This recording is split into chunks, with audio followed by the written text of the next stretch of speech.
दोस्तों, इस किताब को सुनने से पहले हम समझते हैं कि यह किताब बेटर एंड फास्टर आपको क्यों सुननी चाहिए। क्योंकि क्या आप भी इस बात से परेशान हैं कि कॉलेज में आपको जो कुछ सिखाया गया था उसकी मार्केट में अब मांग नहीं रही? क्या आप भी इस बात से डर रहे हैं कि कहीं आप इस वक्त में पीछे ना रह जाएं? अगर हां, तो यह किताब नए आइडियाज को खोजने और उन्हें लागू करने में आपकी मदद कर सकती है। इस किताब की मदद से आप खुद को अपने घोंसले से बाहर निकालकर नई आदतों के आसमान में उड़ना सीख सकते हैं। यह किताब हमें उन 6 तरीकों के बारे में बताती है जिनकी मदद से हम एक नए आइडिया को खोजकर उसे लागू कर सकते हैं। साथ ही यह किताब हमें बताती है कि किस तरह से आप अपनी इंडस्ट्री को पहचान कर उसके हिसाब से एक अलग और बेहतर प्रोडक्ट बना सकते हैं। किस तरह से आप एक नया आइडिया पैदा कर सकते हैं। बिजनेस में भविष्य का अनुमान लगा पाना क्यों जरूरी है?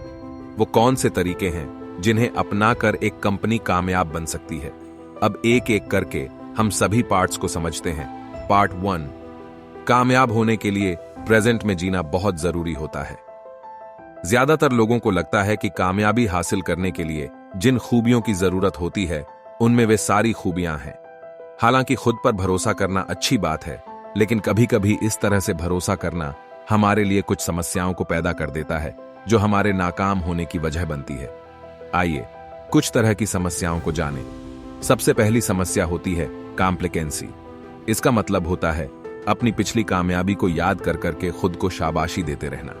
इसका एक अच्छा एग्जाम्पल है टैक्सी इंडस्ट्री। जब तक ऊबर नहीं आया था उस वक्त तक टैक्सी इंडस्ट्री बहुत ज्यादा चला करती थी। लोग खुद की टैक्सी लेकर सड़कों पर निकल लेते थे और शाम तक अच्छा पैसा कमाकर लौटते थे। लेकिन ऊबर के आ जाने के बाद लोगों ने ऑनलाइन टैक्सी बुक करना शुरू कर दिया और लोग ज्यादातर उसे इस्तेमाल करके अपना समय बचाने लगे। वे टैक्सी को नहीं खोजते, बल्कि अब टैक्सी खुद उन्हें खोजते हुए उनके घर पर आने लगी। लेकिन टैक्सी इंडस्ट्री अब भी पुराने तरीके पर काम कर रही थी, जिसकी कीमत उसे चुकानी पड़ी। दूसरी समस्या तब पैदा होती है जब आप आगे चलकर वही काम करने लगते हैं जिससे बीते वक्त में आपको कामयाबी मिली थी। समय के साथ काम करने के तरीके ना बदलना और उसी काम को बार बार करते रहना हमारे लिए नुकसान की वजह बनती है। एग्जाम्पल के लिए आप ज़ेरॉक्स इनकॉर्पोरेशन को ले लीजिए। ज़ेरॉक्स अपने समय की सबसे बड़ी ज़ेरॉक्स मशीन बनाने वाली कंपनी थी, लेकिन समय के साथ जमाना डिजिटल होता जा रहा था और ज़ेरॉक्स अभी इस बात को समझ नहीं पाया था। तीसरी समस्या है प्रोटेक्टिवनेस, जिसका मतलब होता है खुद को बदलने से रोकना और यह सोचना कि हालात हमेशा ऐसे ही रहेंगे। इसका एग्जाम्पल है कोडक कैमरा। जमाना बहुत तेजी से रील वाले कैमरे से भागते हुए डिजिटल कैमरे की तरफ आ रहा था, लेकिन कोडक नई टेक्नोलॉजी में इन्वेस्ट करने की बजाय अपने पुराने कैमरे को मार्केट में ले आ रहा था, जिसकी नतीजा यह हुआ कि 2012 में वो कंपनी बैंकरप्ट हो गई। पार्ट 2, अपनी भूख को कभी मिटने मत दीजिए और जितना हो सके नया सीखने की कोशिश कीजिए। जैसा कि हमने देखा कि हम अक्सर अब के वक्त को देखना छोड़कर पुरानी चीजों को पकड़े रहते हैं, जिसकी हमें भारी कीमत चुकानी पड़ती है, लेकिन हम इन्हें बड़ी आसानी से भगा भी सकते हैं। आइए देखें कैसे।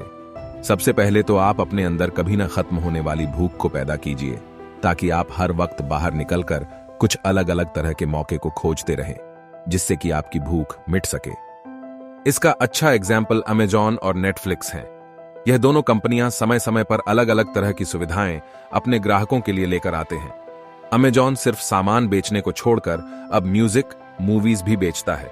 साथ ही उसने ऑडिबल के साथ किताबों को पढ़ने का एक और आरामदायक तरीका निकाल दिया। हर साल के बदलते माहौल में यह खुद को ढाल ले रहा है।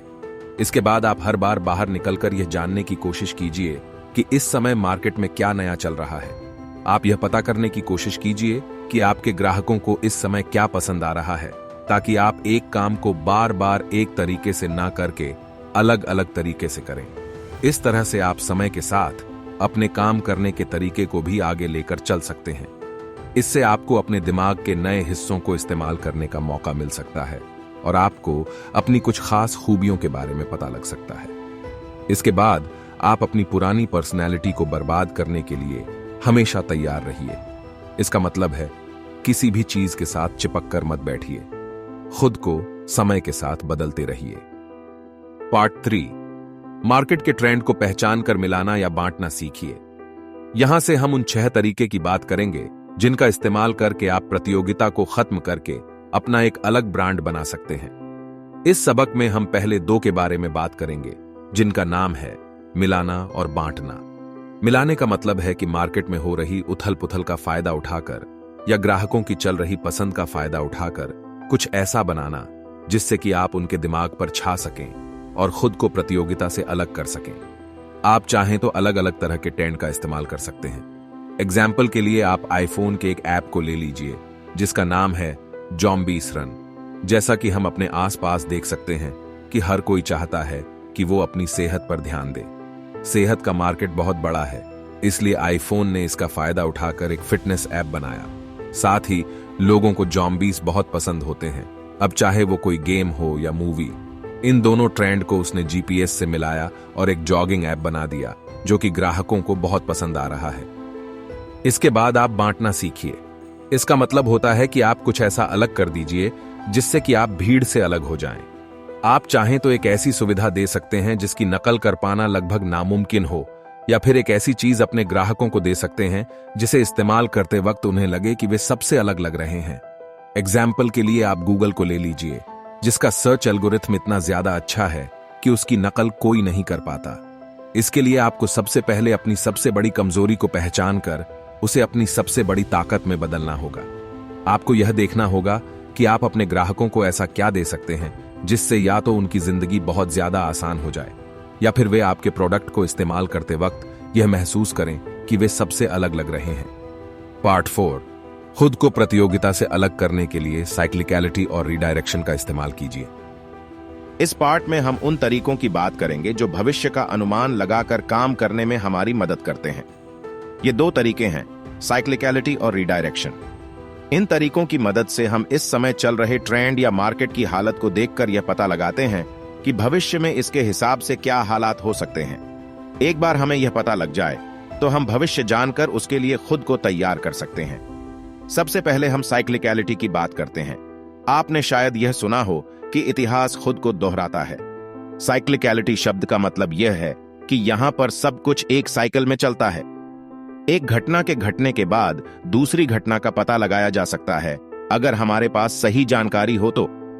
एग्जाम्पल के लिए 2008 में जब हर कोई रियल एस्टेट में अपना पैसा लगाने लगे थे तो कुछ एक्सपर्ट यह समझ गए थे कि इसका स्टॉक मार्केट इतना ज्यादा ऊपर उठ गया है कि यह कभी भी क्रैश कर सकता है।